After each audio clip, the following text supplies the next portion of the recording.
Welcome back today match prediction and highlight. তো কেমন আছো তোমরা? আজকে আমি আলোচনা করব টি20 ব্লাস্ট 2024 2024 নর্থ গ্রুপের ম্যাচ, যেটা খেলা হবে ওয়ারউইকশায়ার ভার্সেস নটিংহামশায়ার।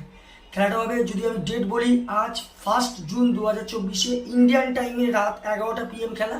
আর যদি আমি ইংল্যান্ডের লোকাল টাইম দেখি, ইংল্যান্ডের লোকাল টাইমে সন্ধ্যে 6:30 PM খেলা হবে বার্মিংহাম ইসবাস্টনে, বার্মিংহামে খেলা। তো প্রথমে আলোচনা করবো এই সময় বার্মিংহামের ওয়েদার কন্ডিশন নিয়ে। যদি ওয়েদার দেখি, ক্লাউডি ওয়েদার আছে, বাট নো রেন। এই সময় 17 ডিগ্রি সেলসিয়াস আছে।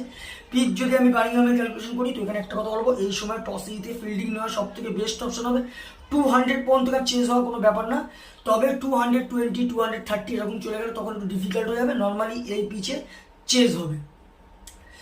ওয়ারউইকশায়ারে যদি আমি প্লেয়ার লিস্ট দেখি, Alex Davies wicket keeper cum captain, Robert Yates, Chris Benjamin, Jacob Bethell, Sam Hain, Dan Mousley, George Garton, Jake লিটন, Hasan Ali, Danny Briggs. Nottinghamshire যদি আমি প্রেডিক্ট 11 দেখি, Joe Clarke captain, Alex Hales, Jack Haynes, Will Young, Tom Moores wicket keeper, Matthew Montgomery, Lyndon James, Calvin Harrison, Olly Stone, Dillon Pennington, Ben Lister. দুটো টিমের আমি player list বলে দিলাম। Last match যদি দেখি, ওয়ারউইকশায়ার লাস্ট ম্যাচ উইন হয়ে আছে। ওয়ারউইকশায়ারের হয়ে লাস্ট ম্যাচ সব থেকে হাই স্কোর করে রবার্ট উইয়ার্স 29 রান। আর যদি বোলিং পারফর্ম দেখি, সব থেকে উইকেট টেকার ইকোনমিক বল করে হাসান আলী 20 রান দিয়ে 3 উইকেট নেয়। আর নটিংহামশায়ারে যদি আমি এখানে লাস্ট ম্যাচ দেখি, নটিংহামশায়ার লাস্ট ম্যাচ এখানে লস্ট হয়ে আছে নর্দাম্পটনশায়ারের কাছে। নটিংহামশায়ার হয়ে লাস্ট ম্যাচ সব থেকে high score David Willey 79 run.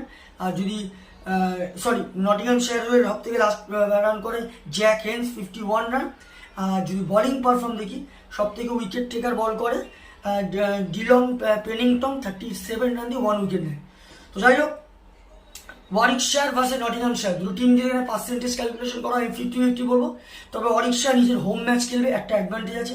2 নম্বর অ্যাডভান্টেজ, ওয়ারউইকশায়ারের বোলিং নটিংহামের থেকে ভালো, ব্যাটিংও ভালো, ব্যালেন্স। কিন্তু নটিংহামশায়ারের ব্যাটিং ভালো, বোলিংটা ততটা ভালো নয়, যার জন্য এই ম্যাচ হয়তো লাস্ট ম্যাচ নটিংহামশায়ার হেরেছে, এই ম্যাচও হেরে যেতে পারে। তো আমার ক্যালকুলেশন আজকে match winner Warwickshire win this game, Warwickshire এই ম্যাচ জিতবে। আর যদি এখানে টপ ফ্যান্টাসি পিক দেখি, কে কে এই ম্যাচে পারফর্ম করতে পারে, ওয়ারউইকশায়ারে যদি টপ ফ্যান্টাসি পিক দেখি, অ্যালেক্স ডেভিস, ক্রিস বেঞ্জামিন, সাম হেন আর হাসান আলীকে টপ ফ্যান্টাসি পিকে দেবো। নটিংহামশায়ারে যদি টপ ফ্যান্টাসি পিক দেখি, এখানে অ্যালেক্স হেল, জয় ক্লার্ক, টম মুডস আর অলি স্টোনকে টপ ফ্যান্টাসি পিকের মধ্যে দেবো। রানের যদি এখানে ক্যালকুলেশন করা হয়, ওয়ারউইকশায়ার যদি এখানে ফার্স্ট ব্যাট করে, তো আমার ক্যালকুলেশন 200 প্লাস করবে, যেটা 15-20 রানে ওয়ারউইকশায়ার উইন হবে। নটিংহামশায়ার যদি এখানে ফার্স্ট ব্যাট করে, নটিংহামশায়ার 180 থেকে 190 মধ্যে করবে, যেটা 5 কি 4 উইকেটে ওয়ারউইকশায়ার উইন হবে। তো ভিডিওটি ভালো লাগলে লাইক করো, শেয়ার করো, কমেন্ট করো আর সাবস্ক্রাইব করো। বাই।